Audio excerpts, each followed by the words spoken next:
I don't gotta do too much to get what I want. I am what I want, so therefore what I want will always come towards me.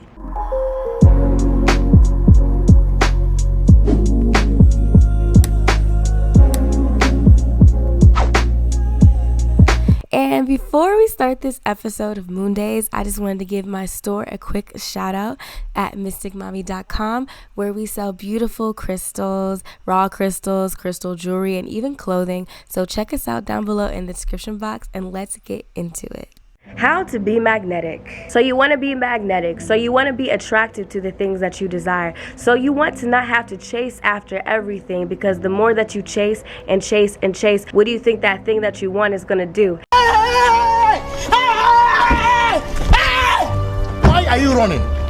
Why are you running? It's going to keep on running away from you, because nothing really likes to be chased. The things that we want really don't like to be chased. They like to be courted. Things like to be seduced. But when we tap more into our divine feminine energy, what we're learning how to do is to be attractive, and not just on a physical level, because you know that's cool and all, but we're really learning how to develop our divine feminine goddess energy, which attracts from an energetic level anything that we want, because the feminine energy is about reception. It's about pulling towards. It's about pulling inward. Tapping into our magnetism is key to be able to do this whole process. However, living in the 21st century Western world, as women, we are just out of tune and out of connection with our natural rhythm, energy, and just our bodies as a whole. You know, honestly, it's not just women, it's everybody, any gender. We all could use a little bit more divine feminine energy, also divine masculine energy, because really what we're all experiencing in this day and age, for the most part, there's a lot of toxic masculinity. There's no divine masculinity up in here. This lack of rhythm and this disconnection from our feminine energy can be seen from the countless issues that traditionally affect places of the body that are traditionally connected to feminine energy. We can see this in how so many people are constantly living in a state of anxiety, depression, guilt, shame. We can see this in painful periods, fibroids, vaginal issues and infections, and other chronic imbalances in the yoni space. Your body is trying to tell you something. Your body is screaming at you to connect with who you are, to connect with that goddess energy within, to take care of yourself, and to understand that your emotions are not here to weaken you. Your emotions are here to strengthen you and to guide you throughout life. We can even see this in issues like breast cancer that affect majority of women. 1 in 8 women are affected by breast cancer, and breast happen to be the physical manifestation of our heart. The heart chakra is about compassion.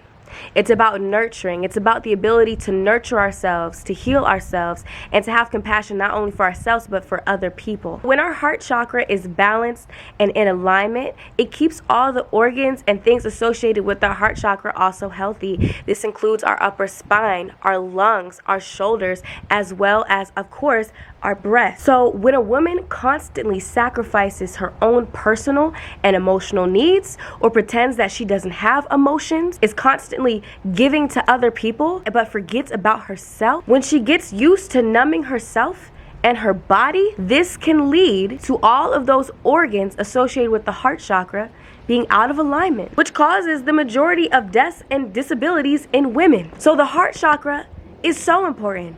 Our ability to feel, to connect, is so important, not only for our ability to manifest, but our ability to be able to attract things towards us. The other chakra that is strongly connected to our magnetism, to our fun, to our pleasure, to our sexuality, to creation itself, the sacral chakra. The sacral chakra is our womb. A lot of women grow up feeling like their pleasure, their personal desires, their passions are not important. Like life is not something to be enjoyed. It's like we're taught that life is something that we have to constantly struggle in, and it's no fun. But let me tell you something, and something that really hit me when Sadhguru said this: suffering and struggle is a choice. And that choice is strongly connected to our sacral chakra energy, because struggle and suffering is a perception of reality that you can either stay in or you can leave.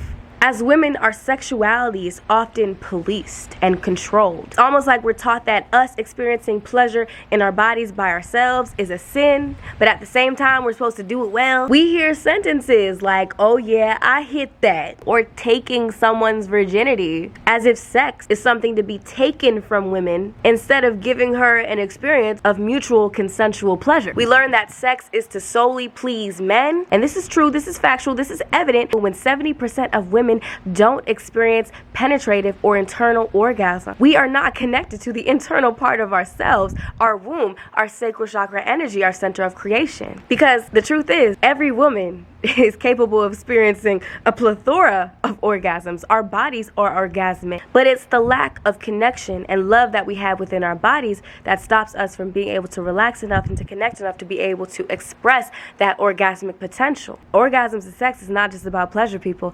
Orgasms and sex is about creation. It's about being able to create the life that we want. This is why sensitivity training is absolutely essential, not only to our spiritual, mental, physical well-being, but also for the ability to make this world a freaking better place as a whole. Because the more that we feel, the more that we empathize. The more that we empathize, the more that we care. The more that we care, the more that we understand. The more that we understand, the more that we connect. The more that we connect, the more that we understand oneness.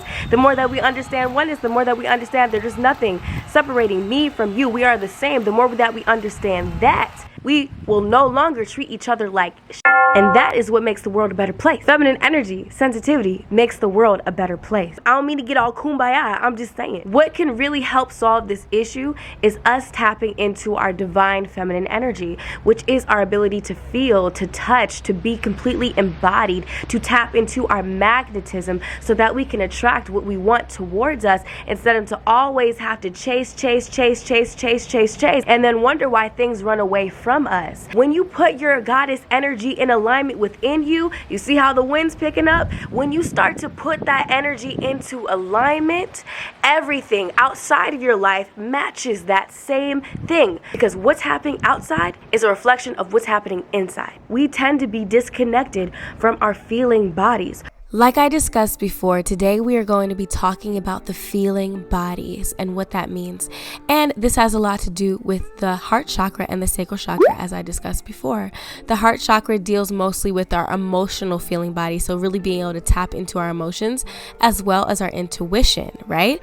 And then the sacral chakra deals with our physical feeling bodies, really being able to physically tap into our senses. Strengthening your heart chakra and your sacral chakra will activate your ability to feel and will literally increase the quality of life because colors become brighter, pleasurable sensations become stronger, and life is just better because you feel more happy and your heart is more open. And when you are vibrating on that kind of frequency, you cannot help but to be magnetic AF. And that's why today we are going to talk about sensitivity training. My favorite thing. I love sensitivity training. I call it sensitivity training. I don't know what other people call it, but this is what I call it. Tapping into our ability to feel. Because as women especially, we have been taught and trained from this society to not feel. People as a whole have been taught to not feel. So many times we hear men getting taught, you're not allowed to cry, you're not allowed to express your emotions or your vulnerability. As women, if we want to be successful, we're not allowed to feel emotions. We're not allowed to go through the ups and downs of life,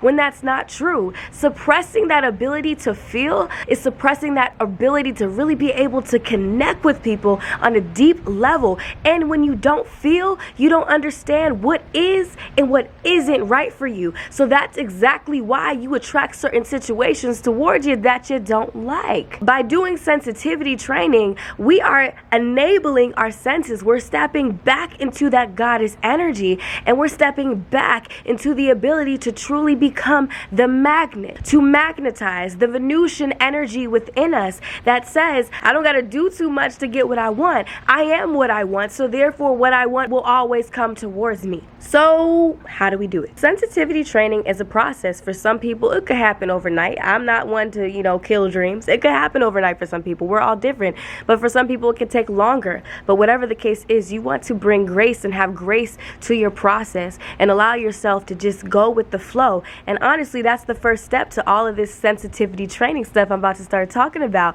The number one first step is to stop rushing the process. Stop pushing things to be a certain type of way, and understanding if you want something, you need to start stepping into the energy of embodiment. Stop forcing and start being. This is about understanding that you are instead of trying to be. This is about embodiment and feeling things within your body, embodiment, and becoming it so that you can attract it because you're on the same frequency and wavelength. Opening yourself to emotion instead of suppressing your feelings, and understanding that emotions are going to be the key to manifestation. You can't try to be anything that you already are. The key is letting go of the chains that are holding you back from understanding that you are not already worthy of the things that you want. Because the moment that you tap into worthiness and understand that the things that you want, you're worthy of it, and you really feel that within your body, and you know that's true, you feel that's true, that's when it's going to appear in divine timing. Instead of trying to make money, trying to manifest money, become wealth itself. You want to constantly be asking yourself, what does wealth feel like? What does a wealthy woman feel like? And how can I tap into that energy within my own body? How can I embody wealth? You want to meditate on the energy of wealth. And when you do that, you bring it into your body. You can literally visualize it coming into your body, becoming a part of your being, because that is when things are going to come towards you. You almost want to mentally have sex with the things that you want, to seduce the things that you want, right? You want to have it become a part of you, because when we're having sex with things, we are becoming a part of that thing. We are merging with that thing. Embody the things that you want. If it's a relationship, what does a happy relationship feel like? And you want to embody that feeling within your body. Whatever it is that you want, I want you to take a moment right now and really ask yourself, what do you want? And understand that you are allowed to have wants, needs, desires, and passions. You are allowed to be connected to what you want. What do you personally want? You don't have to feel selfish for wanting things. You are allowed to want things. You are allowed to desire things. So what is something that you really truly want? What is really truly going to make you feel happy and joy within inside of your body? And once you have that in mind, I want you to really feel, what does it feel like to be that thing? What does it feel like to have that thing? What does it feel like to connect to that thing? Like, really close your eyes and feel it within your body. Bring yourself to that place. And that is when you tap into your goddess energy and your ability to attract and to be attractive for real. The second thing you want to do is you want to train your 5 senses. I mentioned this in my, original video talking about the divine feminine energy, but you want to train the 5 senses. You want to tap into taste, you want to tap into smell, you want to tap into sight, and you want to tap into hearing. And also you want to tap into touch. So to invoke these senses, I call it creative embodiment. And I'm going to teach this in my course, in my classes coming up soon. So sign up down below if you want to be notified and you want that early bird discount. Okay, period. But I call it creative embodiment. We are learning how to embody the things that we want. To be able to do that, we need to really strengthen that muscle within our own bodies, right? So we need to do a little weightlifting. I call this creative embodiment. Some might call it visualization. I don't agree with that, because I think when we call it visualization, we're subconsciously forcing ourselves to only use one specific sense, which is sight. However, you're completely forgetting about all the other senses. So to strengthen this sensitivity training, practice muscle thing that we're doing here, you definitely want to do creative embodiment, because we're learning how to strengthen our embodiment muscle, learning how to strengthen our ability to tap into the goddess energy, because the goddess energy is. It just simply is. It simply knows, and if it wants, it already has. So this is just an example of creative embodiment and what that really means. You want to just take a moment to close your eyes and deeply breathe in and out, in and out, in and out. Don't be afraid to sound on your exhale, in and out.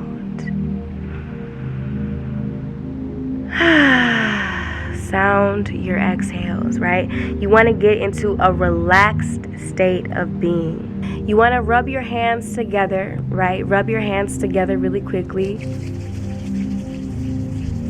And you want to place your hands on your womb space. You then want to imagine orange light radiating out of your hands, going straight directly into your womb area, into your sacral chakra area. Really breathe into your womb. And imagine your breath going straight down into your womb, straight down into your yoni, straight down into that sacral chakra orange energy that is flooding with water, that is flowing with energy, that is flowing with that orange, that stimulating orange energy. And it is activating that sacral chakra energy within your body. Really feel it. As it's in your womb space, it trickles down into your yoni. It trickles down your legs to your thighs, to your knees, to your feet. And this energy, this stimulating orange energy spreads all the way down into the ground. Then it brings itself back up through your stomach, through your belly, through your abdomen area, through your breasts, through your chest, through your throat, through your arms, through your hands, through your neck, through your lips, through your face, through your third eye, through your hair. It is all over your body. And now, people, let's have a little bit of fun here. Okay, be silly with me. Be silly with me. I want you to think of your favorite food. I mean a food that you absolutely adore. You love it. You taste it. It is absolutely delicious, and you just crave it all the time. Even if it's not good for you, whatever the case is, you love this food. I want you to really see it in your mind's eye. Really see it. Really visualize it. And then when you really clearly see it, I want you to eat it. I want you to eat it. I want you to eat that food. Let it go down into your stomach. Feel how it tastes in your mouth. Feel the flavor of that food and how good it is. And now that you're eating that delicious food, I want you to say,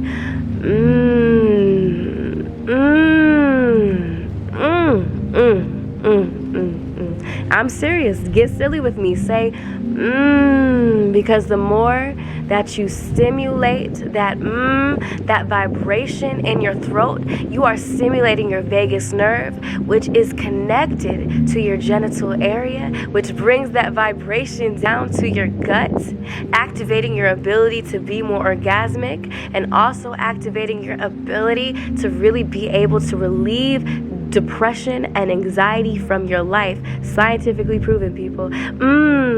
Hum, sing, sound. This is delicious. Say it over and over again. Really feel it in your body. The more you sound your pleasure. Pleasure could be from food. Pleasure can be from sexuality. Pleasure can come from anything that you enjoy. The more you tap into your pleasure and sound your pleasure, the more you activate your ability to be happy and stress-free in life. So, feel it. Open your eyes. Isn't it amazing how you can literally taste something that isn't there? I hope you're hungry. That hunger feeling, that hungry feeling is your desire. That is your body telling you that it wants something. Understand what your body wants and understand that it is okay to have desires. It is okay to have desires. It is okay to have desires, or it wouldn't exist as a natural reaction in our bodies. The third step to sensitivity training is welcoming emotion, energy in motion. And this is the key to manifestation, like I said previously. You want to start learning how to welcome your emotions. You honestly want to be more self-reflective, okay? You want to kind of get into that Mercury retrograde energy where we start to really tap into how do we truly feel? How do we truly feel about things? Feminine energy understands that emotions are powerful and that vulnerability is key to truly connect with other people on a deep level, and also tapping into emotion is the ability to truly manifest and to live the life that we desire. You want to welcome emotion, even if it's a negative emotion, quote unquote negative emotion, because honestly, when we talk about the yin-yang Chinese philosophy, the positive energy is the light energy. That is masculine energy. Darkness, the void, the mystery, the calm, the moon is feminine energy, the negative, right? But understand that to have a sense of balance, you need to understand your negative and your positive, your light and your darkness, your right and your left, because that's where the balance comes into play. So you want to welcome all of your emotions, and instead of drowning into the negative emotions, see them from what they are, which are guiding posts that are trying to tell you something about life. I learned this from Teal Swan. The next time you experience a negative emotion, just sit down. Like any form of negative emotion, let's say you get triggered by something. For example, let's say you see a really attractive woman and she's so beautiful, and you start thinking like, oh my God, she's so beautiful, I'll never be that beautiful, X, Y, and Z, and you go down that little path in life. Ask yourself this simple question. If that is 100% true, why is that so bad? And what does that mean to me? Now, this is shadow work 101, where instead of suppressing your negative emotions and feelings like jealousy or envy or just sadness, depression, whatever the case is, you welcome it and see what that emotion is trying to teach you. And this is how you learn how to become vulnerable and understand that vulnerability is really where the strength is at. Because if you're the type of person that constantly suppresses their own emotions, you're not woman enough, you're not man enough to be able to really tap in. Oh my God, this girl is so much more pretty than me. Like, oh my God, I look like a freaking can of bricks compared to this girl. Like, oh my goodness. If that's 100% true, why is that so bad, and what does that mean to me? And then you might say, if that's true, then she will take all the attention and no one will ever see me in the room. Okay, if that's 100% true, why is it so bad? Because if that happens, I will not be seen. If that's 100% true, why is that so bad? If I am not seen, then I am nothing. If that's 100% true, why is that so bad? If I am nothing, life is pointless. If that's 100% true, why is that so bad? And if life is pointless, then I'm not really worthy of life. So the belief that we got down to within that statement was, if I'm not seen, noticed, or paid attention to by others, then life is not worth living. That is that deep subconscious belief that was behind that triggering emotion of jealousy. So that once we confront the beliefs that we have subconsciously, that's when we're able to reprogram our beliefs day by day by constantly affirming that within our own reality. So you could say something like, my worthiness is not affected by the attention that I receive. And I am worthy of life and all of its sweetness just simply because I exist. So this is how we start changing our subconscious mind. And this is how those negative emotions that we can experience can actually be the most healing and beneficial thing to us. So when you experience negative emotion, just ask that negative emotion. Sit down, get into a meditative state, and ask yourself, why am I experiencing this emotion? And you'll be surprised that the goddess energy within will always speak to you. Because the more that you start tapping into yourself, y'all, you tap into your emotions. You don't suppress your emotions. You welcome your emotions and feeling. You don't drown in your emotions to the point of nothingness where you think that life is not worth living anymore. You confront those emotions. You face those emotions, and you ask those emotions, why am I feeling this way? Why are you here? What are you here to teach me? You get self-reflective, right? And this strengthens your emotional intelligence, which not only is attractive in general in a human being, but also this is attractive on an energetic level, because the more that you tap into your ability to feel, the more that you tap into your ability to be sensitive. And that sensitivity is what is going to get you to feel how freaking magnetizing you already are. Because the goddess energy is about knowing and feeling who you are. So if you can't feel, if you don't know how to feel intuitively, you don't know how to feel with emotion, you suppress emotion, you pretend like the emotion isn't there, and you act like sensitivity is weakness, you're going to be disconnected from the ability and that knowledge within that knows that your life is in your hands. The womb, the female body, the woman energy, female energy, whether you have a woman body or not, the feminine energy gives you the tools to creation itself. So tapping into that is delicious. And understanding that the magnetism is not something that you have to try to be. The magnetism already exists within. All you got to really focus on, if any focus is going to happen, all you got to really try to focus on, I guess, is to cultivate what you already have within you. And to become more sensitive to what you already have within. And when you do that, that's Goddess Energy 101. I'll see you next time on another episode of Moon Days. And if you enjoy this type of content, you're ready to change your life, you're ready to feel good about life, to have delicious life experiences, and for life to just overall be more colorful, you want to go down in the description box down below and sign up for my classes talking about goddess energy and so many other beautiful things to get those early bird discounts and other perks of doing so as well. So sign up for that down below. Get excited for my goddess course coming out again. Okay, the reboot. And I hope you guys have a blessed and beautiful day.